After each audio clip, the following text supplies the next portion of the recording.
Right on the line, Ritch from Texas Hippie Coalition. Ritch, thanks for joining me today. My pleasure. My pleasure.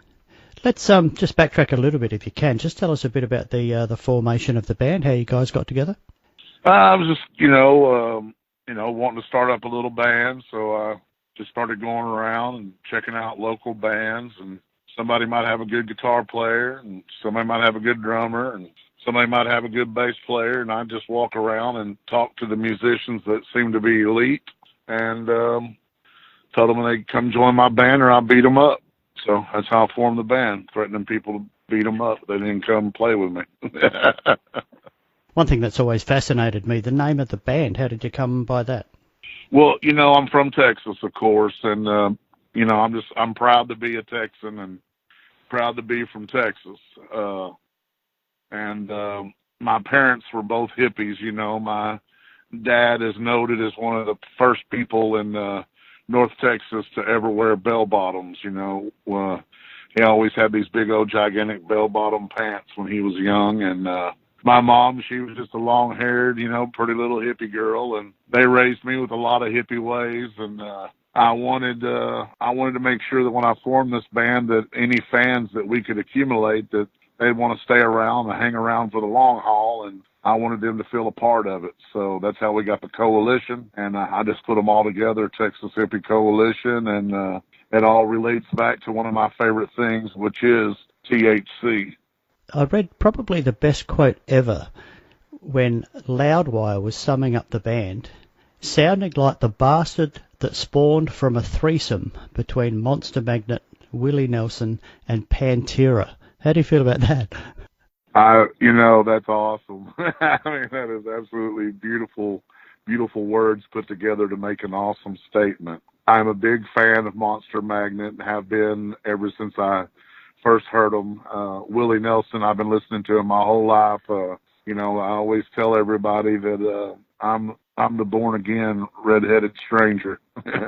And I'm the new age, new outlaw redheaded stranger, trying to pick up to where Willie and Waylon and all them outlaws left off. And then Pantera, I mean, my goodness, to be mentioned in the same sentence with those guys, that just makes you feel better than you probably should. I mean, but what's strange is that all three of those, I'm very influenced by Monster Magnet's vocabulary, lyrical content, not being afraid to reach or to go outside the box.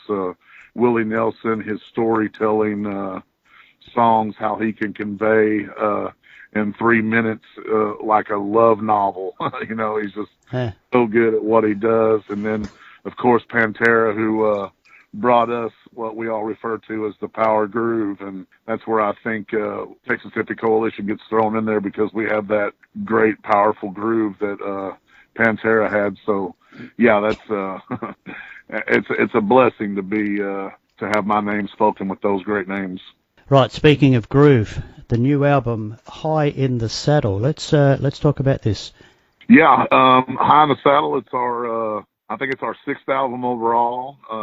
It's our first album with E1, and we were lucky enough to be picked up by a great label like E1 and be able to get on that roster of a lot of great musicians, great bands, a lot of bands that I look up to. I mean, I've always been a Zakk Wylde fan, a big, gigantic fan of Pride and Glory, and always loved BLS, of course, and them bands like Avatar that you just, when you go around, you go to festivals, you see certain bands on these festivals that are killing it. They might not be the headliners, but like, Avatar and Black Label and bands like that, Clutch, one of my favorite all-time bands. But these bands are bands at these festivals that are just killing it. And I think that's, how everybody discovered Texas Hippie Coalition was at these big festivals, and they just go away talking about us. And you want to be the talk of the festival. So lucky enough to end up with E1.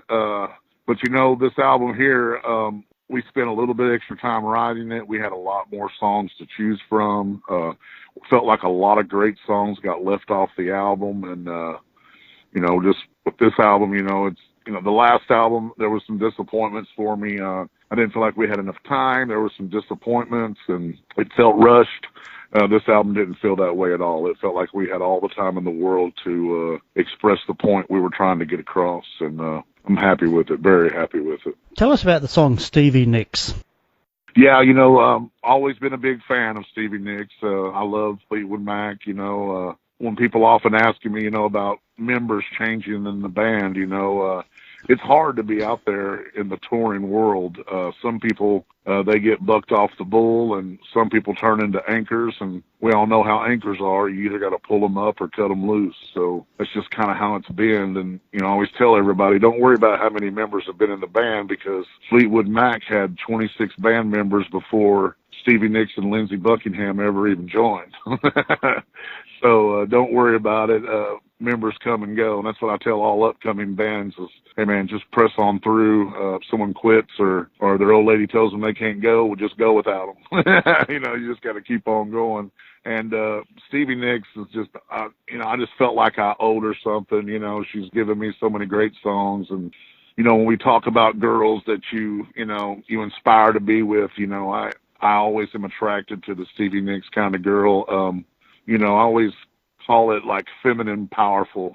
She's, a lot of girls, they think that power means they've got to act manly or be masculine, but some of these girls to figure out that you can be powerful and feminine at the same time. And Stevie definitely has that down pat. So just kind of my way of paying homage to a woman I've had a crush on for many years. Hallelujah. How busy is the band these days? You mentioned the festivals before. How much is the band touring? Well, we did. We went on a 10-week tour earlier this year. We do. We have a lot of 1 week outs. We can run up and do. Like coming up here in August, we have a run where we're going and doing a biker rally up in Minnesota, and then we got another show that we're doing for Harley Davidson in September. Big festival up in Carolina. So that'll keep us busy. And then in October and November, we'll be running out on another 7-week tour. And then we always do stuff for Cancer Sucks and some Christmas stuff in Tulsa, Dallas, and Houston right before Christmas. And then we always have big New Year's Eve party in Colorado. Although we've already got about 12, 13 weeks of touring in, we'll have another 10 to 12 weeks of touring in before the end of the year. So we tour pretty heavily. Actually, back in the day, we used to tour about 250 days out of the year. I think now we've got it down to about 175. Yeah, that's more like it. Yeah, I need a little bit more time I need some time on the lake fishing. You can't go on with that sleep when I'm dead stuff. You got to take some time. For real. Are you pretty big on those biker festival, biker rally things? Yeah, we play. We didn't play Sturgis this year. We played it like 2 or 3 years in a row, and this year we had a few offers that were in other parts of the United States. So we weren't able to make it over there, but I'm sure we'll be back up there next year. And we usually play about 5 to 10 biker rallies a year up over here. Right. Okay. Some big, some small. Yeah. Okay. Is that where Ride or Die was inspired?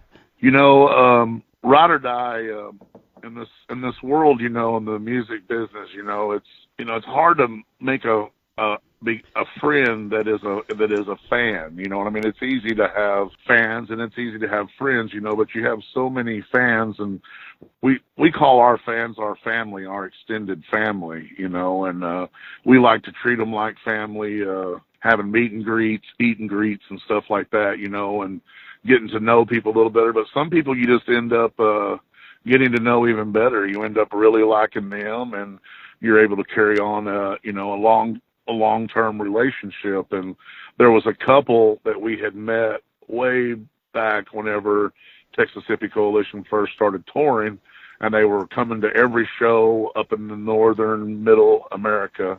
They were always coming out to the shows, and they just started bringing us food and hanging out, and we ended up drinking with them, smoking with them, having a good time with them, and they became friends. And they were a lovely couple. They had been married when I first met them. They'd been married like about 33, 35 years, somewhere in there, and they had this Harley Davidson. And I had asked them about the Harley, and they told, because it was an old Harley, and they had told me that in the first year that they got married, they both had to work and they both decided they wanted to have a Harley, so they put their money into this Harley Davidson, invested, their money in it. And later on in life, he went on to become an entrepreneur, was very wealthy.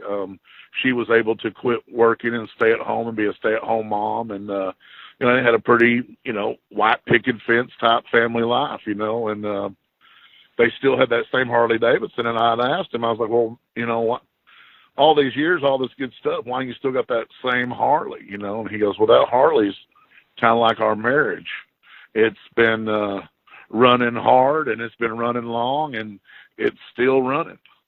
And she said it's mostly because we keep our marriage and the bike well oiled.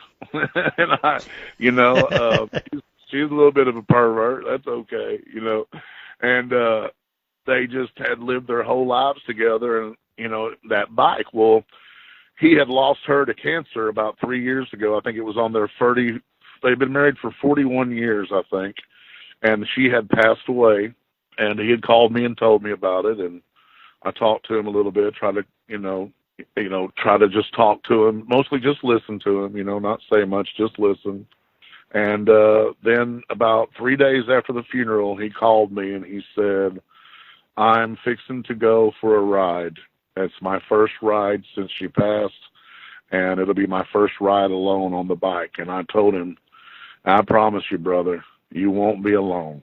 She's going to be there with you, because as she was in life, she will be in death. She will be there for you. She is your ride or die forever and always. And when I got off the phone, I knew I had to write that song. And it was very emotional for me. If you go back the albums before, you can see that, I don't really wear my heart on my sleeve. Our songs are all about having good times, rocking and rolling, doing what you got to do to get by to have a good time, drinking, and just good arena songs, good party songs, good driving around, in your vehicle songs, running from the law songs, you know what I mean? And to have to sit down and write that song, it was a tough one to pull out. I still, when I perform it live, I still am having, like the last couple of times, I'm starting to pull myself out of it, but I get a little choked up because the reason for the song and all the emotion for the song, it all comes over me, and it hits me pretty heavy. I mean, my guys in my band, and when we first started doing it, they were coming up after the song going, hey, Big Dad, you all right? You all right? I'm like, yeah, man, I'm okay. But yeah, it's a real song, man, and that's what we try to be, as a real band that writes real songs that have real meaning and can have a truthful and a real effect on someone when they hear it. And that song's mighty powerful. Excellent. What a great story. All right, Ritch from Texas Hippie Coalition, thanks so much for having a chat to me. Great album, High in the Saddle. Best of luck with that. And once again, thanks for taking the time and taking my call today. Hey, my pleasure, Mal. Thank you so very much.